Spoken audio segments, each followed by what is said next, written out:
Le gaz naturel nous est souvent présenté comme une source d'énergie efficace, abondante et à faible émission de carbone.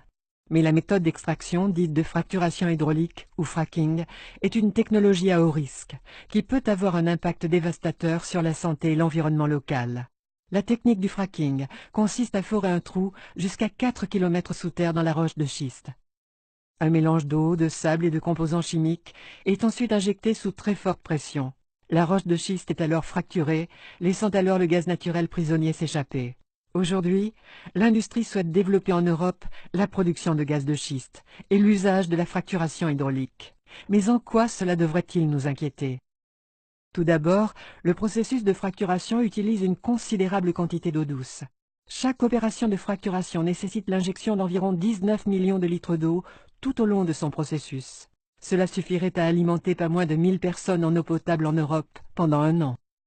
Il y a ensuite tous ces déchets toxiques issus du processus de fracturation. Chaque opération requiert l'injection de 80 à 300 tonnes de produits chimiques toxiques dans la terre, parmi lesquels des composés organiques volatiles, des plastifiants ou des produits pétrochimiques.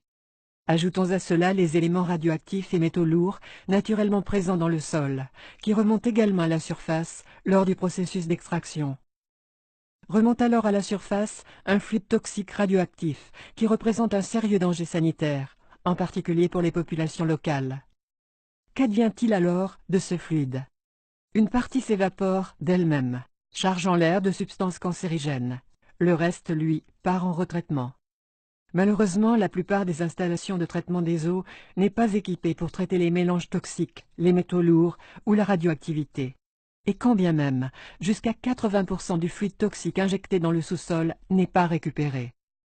Les fuites, les déversements, l'équipement défectueux, les erreurs humaines ne font que s'ajouter aux aléas liés à la fracturation hydraulique et aux risques sérieux de contamination de nos réserves d'eau douce.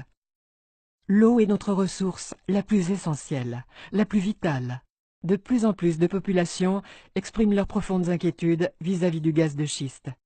Voulons-nous réellement risquer notre santé pour prolonger une dépendance à une énième énergie fossile polluante? Le gaz de schiste n'est clairement pas une solution pour notre avenir énergétique. Au lieu de cela, nous devons urgemment nous concentrer sur les énergies renouvelables et l'efficacité énergétique, afin de pouvoir atteindre nos objectifs de protection de la santé et de l'environnement, ainsi que nos objectifs climatiques. Bannissons la fracturation hydraulique et le gaz de schiste, avant qu'il ne soit trop tard.